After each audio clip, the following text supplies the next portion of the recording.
Lane, to get us started, give me two truths and a lie, please. All right. I've been, first one, I've been CrossFitting for 12 years Hmm? and I can do five bar muscle ups in a row. Second one, I, um, I live here in Hawaii. Um, Always used to surf. And the third one is, um, I like to, fish. All right. So 12 years of CrossFit, you can do five muscle ups. You live in Hawaii. You've been loving surfing for a long time, and you like to fish. Hmm. Okay. Well, you look like a really fit guy, so I believe the CrossFit. Oh, Thank you. you're next to the water. So it's either you don't fish or you don't surf. Hmm. I'm going to guess that you're not a fisherman. No, I'm not the surfer. I've No. done it once. I paid somebody to teach me one time, and we got some pictures. But I grew up on this. I was kind of always like a geek, because yeah, a geek is better than a nerd. Um, I always taught to go to school, study hard, be an engineer. Never really liked that beach stuff. I prefer pools better, but never liked the sand in all the places. Yeah, totally get that. Totally get that. Are you glad that you became a professional engineer, even though you're obviously not directly using it? You know, People ask me all the time, and from like a career standpoint, it got me in the door of like a Fortune 50 company, and I think that's really helped me today. But more importantly, look, it's the way I look at it, it's all a means to the end. It got me a good paying job, and like real estate is a capital intensive business. You need money to go buy your first rental. That's what the job does, and luckily I didn't have to stick in it too long, but Hmm. I mean, I so thankful that I had like a, six-figure type of job, right out of college. And that allowed me to save money and, prepare the rest of the stuff. The means to an end gave you a little bit of money. You have certainly grown and evolved in what you're doing now, helping people to become financially successful. Do you love learning new things? Is it difficult for you? I'm definitely more of a operator type of mindset. Like, I went to school for industrial engineering, which is a lot of systems and processes. And I find myself, building a lot of SOPs, standard operating procedures. Thankfully, with ChatGPT, I can just mutter things along and I can put it into a readable format for my team. And that's kind of the way my mind thinks. And I think when, like kind of like how some people when they have everything neat and tidy, they really like that. In a way, when I have all these processes and people follow them, it kind of brings a little bit of euphoria to myself, strangely enough. Yeah. Well, it's not strange to me. It totally resonates and makes sense. I am of the mind that telling somebody to just do it is like the worst advice because if I have no idea how to do it, how would you expect me to just do it? And it sounds like you're somebody who wants to give somebody else the steps. Yeah, yeah. Well, I mean, we're lazy people. Well, I'm a lazy person in reality. So if you can create a system to complete it for you, nothing's better than sitting back and putting your legs up and relaxing and watching the work still get done. Yeah. Yeah. I always get a kick out of that. The best what you're looking for is a really smart person who is a little bit lazy because they're going to figure out how to get other people to do work that needs to get done. Good delegator. There needs to be that pain point to do something different, to sit down and implement a SOP and get other people on board. A little bit of leadership skills in there too. But really no different than like passive income, right? Buying assets to eventually produce streams of passive income for you long term. And um, I think in a way every day people like us wake up, we're trying to make things a little bit better for ourselves and other people too in this world, but eventually put everything on cruise control. Right. But it seems like the laundry list of things to do is never ending. That is the truth. And do you think that that laundry list, that ever-growing laundry list and ever evolving, does that have a tendency to keep people stuck doing what they're already doing? And is that pain point required to make a shift in actual behaviors? Well, I've always thought that number one, the world is always changing, right? It's a dynamic universe. So you're always going to have to be continually changing and creating new processes and systems. And I'm just fortunate enough to kind of love the game, right? I like the process of making processes, Hmm. right? So I'm lucky, just like how some people who enjoy being computer programmers and getting into that world, going into flow state, the ones that enjoy doing it are typically better and they get rewarded because they're better monetarily. Hmm. It sucks for the people who don't like it, right? It's more like pulling teeth than where some people, going to a certain job, even if it is a W-2 job, if they like it and they like the ebb and flow of it, they'll get better. They'll probably be better than the other people, and it almost won't be working for money. As you, as your work has changed and evolved, and the way that you're teaching has changed and evolved, and the opportunities that you're helping yourself and other people access change as changes and evolves, are there first principles that have always been true? And what are some of those if they exist? I've kind of evolved over the years. Like I'm now going to be in my 40s here soon. When I first started to do the Wealth Elevator project back in 2016, I had been investing in rentals for quite a while, but at that time we were teaching a lot of non-accredited investors how to buy remote rental properties. And a lot of it was like, well, just do what I did. It's so easy, just do this. Talk to this property manager. This is the analyzer. We'll show how you use it. And it was for me, maybe I just was a little impatient back then, or maybe I mean I wanted to help people, but I didn't really understand maybe the bedside manner type of side of it.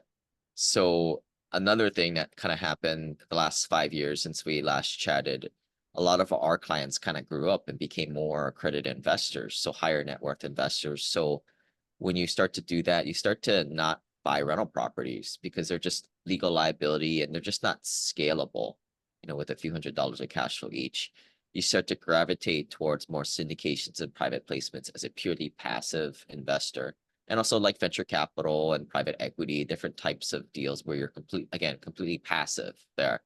And it kind of makes the scope and the education process a lot easier for the investor and us, because it's no longer teaching people how to do things like talk to a property manager, manage their assets. It's more of how do you do due diligence from a high level? How do you interact and find the right passive investor network and group? It the curriculum sort of changed, and it actually got easier in a way. The demand for the soft skills, like I said, the relationship building and finding the right deals and vetting the right deals became more of a forefront. But there became a lot of the scope that kind of fell off. Like when I first started to do this again in my, I can remember hanging out with some of my buddies in our late 20s, and I'm like, why don't you go buy rental properties like how I did? And I get frustrated, and you kind of tell your friends the truth, right? You're kind of difficult on your friends, because they can take it, they're your friends. But I didn't realize how tough it was to go buy a rental property 2,000 miles away that you've never visited, and what a daunting step that was. Thank goodness, as I learned and as I built the wealth elevator system, that you don't need to do that if you're already to accredited investor status and beyond. But at the time I didn't have that kind of mindset, and kind of getting back to the question, that maturation process for being the coach, the leader, wasn't there for myself looking back. Yeah. And now approaching 40, you've mellowed out. Your soft skills have improved. You're more patient. Or maybe I just kind of like, look, I understand that it's not for everybody too. So I'm a less like kind of preachy, I guess. I'm so passionate about this stuff because it changed my life for sure. Right? Like when I first started to work as an engineer, day one, it was just like, I mean, I wasn't home ever. I was traveling 100% for work. And I just looked at this and like, my goodness, I have to do this for 30, 40 years, even if I follow the fire movement mentality. And this is where, obviously I bought, 11 rentals, and I think like 6 years or so. From 2009, I bought my first rental. And then 2015, I had 11 of these things. But that was when I kind of switched from rental properties to syndications and private placements myself. So I kind of realized like, there was a pivot point there. And, that was kind of where I realized it wasn't for everybody too. Rental properties are difficult. That's for even less people. Syndications and private placements, the tax strategies, these are all things that you can be doing from your desk or in the 30 minutes when you get home after the end of the day instead of watching Netflix. It can be done by everybody, but it's still not going to be done by everybody. I still have, free onboarding calls because I like to help out people dive into their situations. And that's kind of, in a way, it's kind of like a medical diagnosis, but for, their personal finances, which is really what I love at the end of this, right? Like, I think, maybe we talked about it last time, but I was the kid when I was 13 or 14. Obviously, I didn't go to the beach, right? Like I said, I didn't surf, but I was reading like Kiplinger magazine and Money magazine. And I look back like, who the heck does that, right? Um, and this was kind of what I loved about like piecing together people's financial path without all the traditional investment stuff, right? That, really only makes Wall Street rich by all these hidden fees and stuff like that.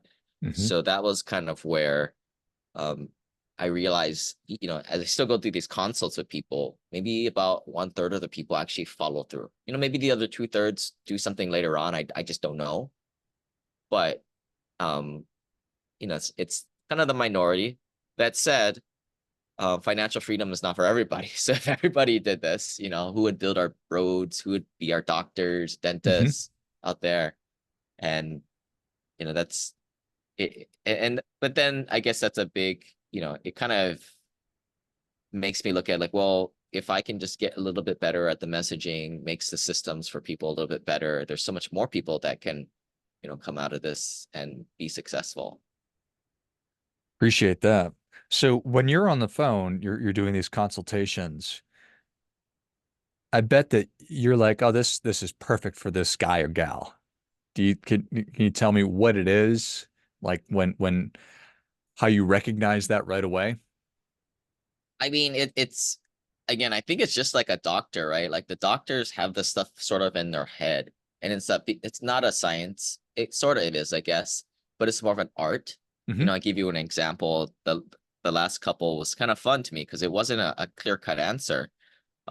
They were in their 40s. Their net worth was $1.2 million, and they didn't have kids. I don't think they were going to have kids. I didn't really get into too much of that personal side, but I can already kind of tell where they're going. Their adjusted gross income was about a 150. So I already know, and I'm already kind of seeing the matrix, right? They have half of their money in retirement accounts, 401ks, IRAs, the other half in cash. So that's the first thing we try to decide is like, all right, where is the money that you're going to start to invest in alternatives? Where are you going to redeploy that into from? Either from your qualified retirement plans, IRAs, 401ks, or your cash. Now, we like to invest cash because we don't like these 401ks and QRPs, because when we invest in real estate, we get these great tax benefits. And when you invest that money cash, you get those tax benefits to flow to you personally, as opposed to when you can do a self-directed IRA, solo 401k, and invest in things like real estate. They'll get the tax benefits, but it'll stay insulated in that qualified retirement plan. No good to us, right? And that's the big part of our strategy, is using these tax benefits to drive our adjusted gross income down.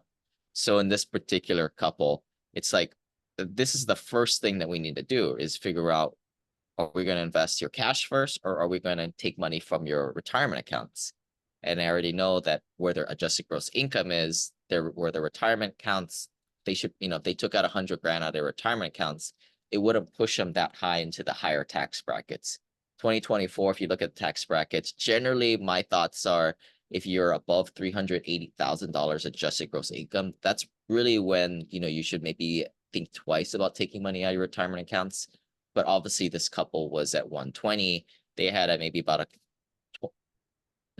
quarter million that they could take out of their retirement accounts before they hit that ceiling, or so when their tax brackets come up. So, I'm kind of building these plans with them, and it's ultimately up to their like level of, comfort. To me, and I told them this, like, look, I'm just gonna throw something at the wall and leave you guys up to your own devices. More than like, you're not gonna do anything. What you really need is a community which we've created of high net worth accredited investors doing these alternative investment strategies and alternative tax strategies that go well beyond Roth IRAs or backdoor Roth IRAs or all this basic stuff. And because a lot of this stuff is little zany. I thought it was when I first started to do it. But and that's how I started to build like this wealth elevator system. Is I started to meet all these high net worth accredited investors that were maybe 20 years older than me, a few $1 million net worth more than myself at the time. And they were certainly, ex-professionals, in their own right. They used to make multiple six figures. So I had that respect, and I'm just kind of following what these people are doing from multiple data points. And I'm just realizing, man, all these guys are doing the same thing. They're investing in alternative investments to get passive losses, and they use those passive losses to drive down their adjusted gross income. They may or may not do real estate professional status, which has nothing to do with being a real estate agent. And some of these guys are driving their adjusted gross income down to nothing, so that when Biden says, "Oh, we're going to tax the wealthy," they don't care because they don't make that much money on paper. They don't care. It's not what you make, it's what your adjusted gross income is that you derive off your deductions at the end of the day. And then, another third part of the strategy is a little bit of infinite banking. And we've come up with a new form, a more modern form of accredited investor banking, where you don't have to come up with this big payment plan that spans 7 years.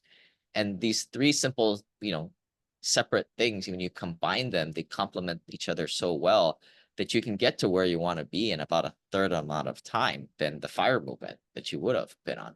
Mhm. But the crazy thing is, it's so counterintuitive. This is nothing my parents taught me or what I was originally kind of doing. Yet, it's right in front of people. And unless you have that community around you, you don't have the positive peer pressure to kind of do what you're supposed to be doing here. How have you been able to foster a engaged community? So one thing, if anybody has ran communities and if you've seen the demise of Meetup and Facebook groups, which nobody goes on these days, as soon as you start to charge $5, your quality of people and your quality of the community's value goes way, way up. Basically, you got to get rid of the freeloaders. And you have to have a qualified type of community, right? I mean, this is no different than Facebook, right? When Facebook first came out, when I was in college, you had to be in a college and there was a community already set there. And there was already a bar of people.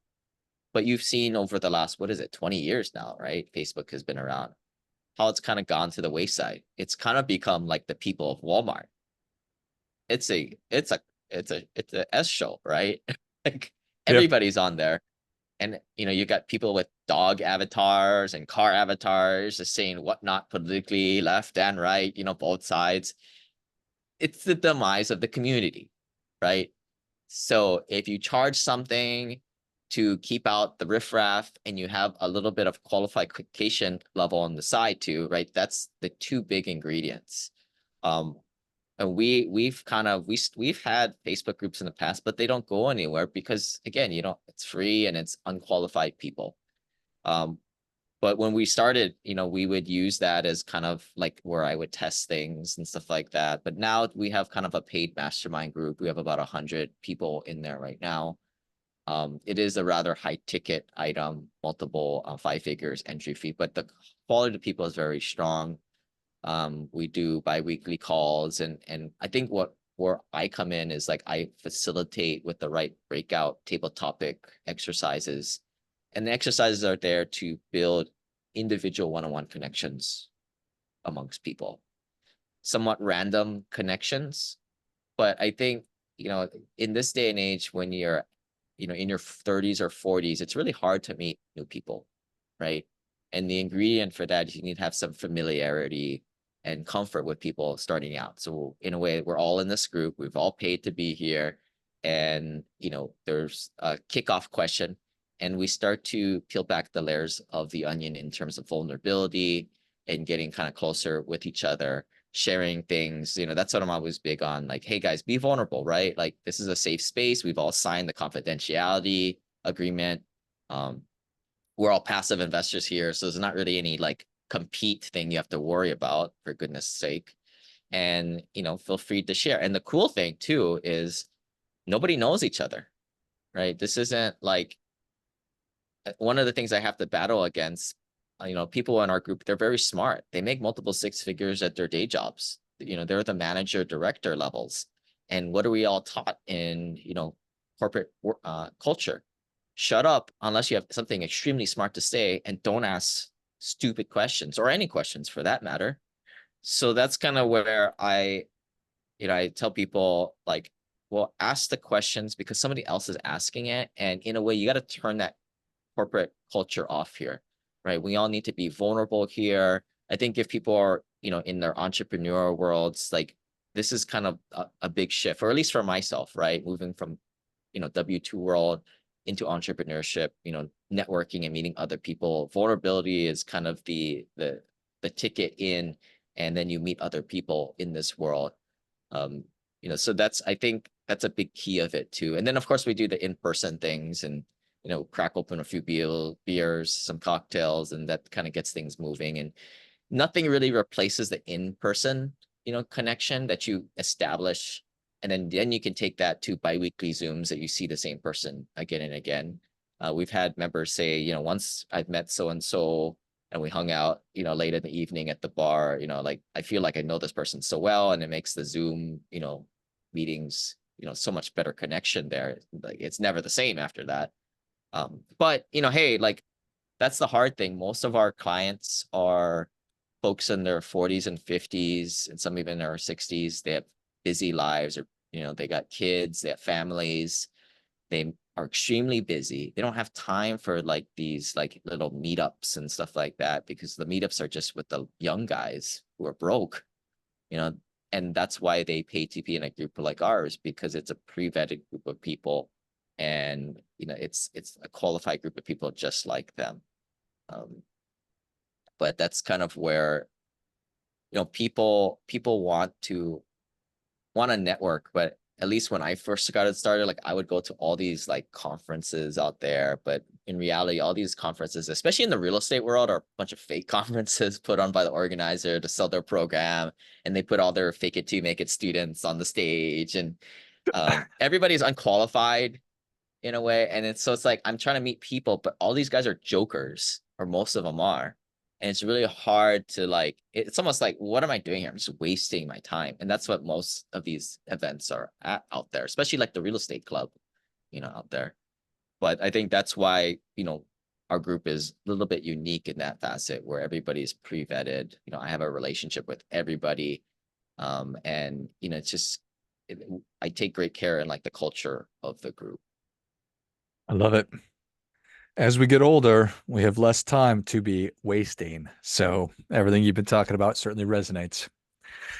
Well, we are And ready. I'll add on top of that too, from like a friend standpoint. Like, I mean, it's hard to meet people after the age of 30, especially 40s. And for a lot of us in our group, and probably for yourself too, right? Like, we're really interested in finances, right? And investing. It's a fun thing for us, just like how some people love to golf and stuff like that. And I've kind of told people, well, like, look, this is going to be your new Ohana. Maybe not, you're gonna still have your pickleball friends, your old college bar hopping friends, your friends at CrossFit, whatever. But this is gonna be your financial friends, where you find the best practices and financial hacks that happen. And money is not everything, but it sure is damn important, in terms of it powers the rest of your lifestyle. And it also aligns, most of us have families, and teaching these values and these money skills to the kids, integrating them into the community, right? Auntie, uncle, you know, people interact, bring other kids, right? That's the vision of this in the future. And that's kind of where, like, to create this community for this, whether it's just an online thing or once a year in person. I think that it's very important people have their individual type of communities for themselves, because at the end of the day, especially when your net worth goes over 2 million, social relationships are the currency of the wealthy. And what stronger relationships, it's super important to build these strong relationships and communities over finances, where it's such an important thing to be aligned in a think tank like this.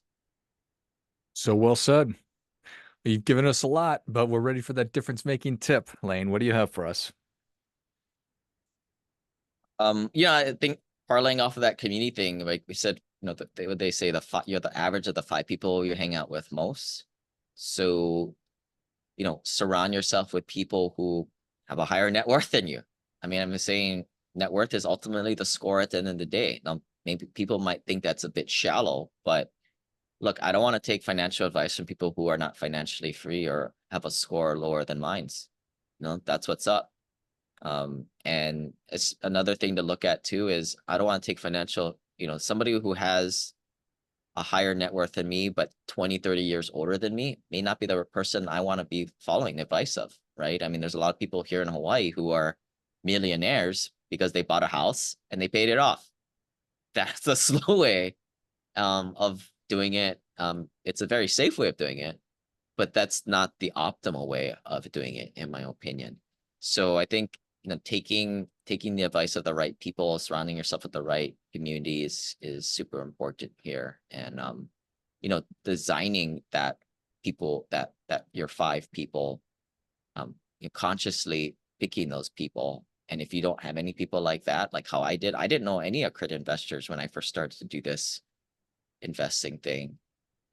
You may have to kind of go out there and seek it out specifically.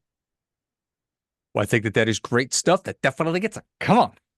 Lane, thank you so much for coming on the show.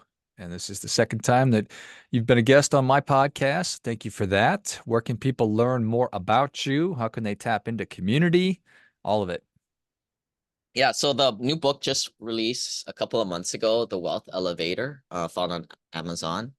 If you guys give a review, we'll send you out the audiobook version or the PDF to share with your friends. But if you guys like podcasts, the Wealth Elevator podcast, and then of course the website. If you guys are looking for community, reach out or Lane at thewealthelevator.com. Excellent. Well, if you enjoyed as much as I did, show Lane your appreciation and share today's show with a friend who also appreciates good ideas. Pick up your copy of The Wealth Elevator on Amazon. We'll certainly link that. And then you can go to the website, thewealthelevator.com, and leave a review. And Lane will send you the audio or the PDF version of the book as well. And check out the Wealth Elevator podcast, wherever you listen to your podcasts. Shoot Lane a message and find out if everything we've been talking about is right for you. And I mean, from my perspective, just get started moving in the direction of financial success and independence, which is what Lane's been talking about today. Thanks again, Lane.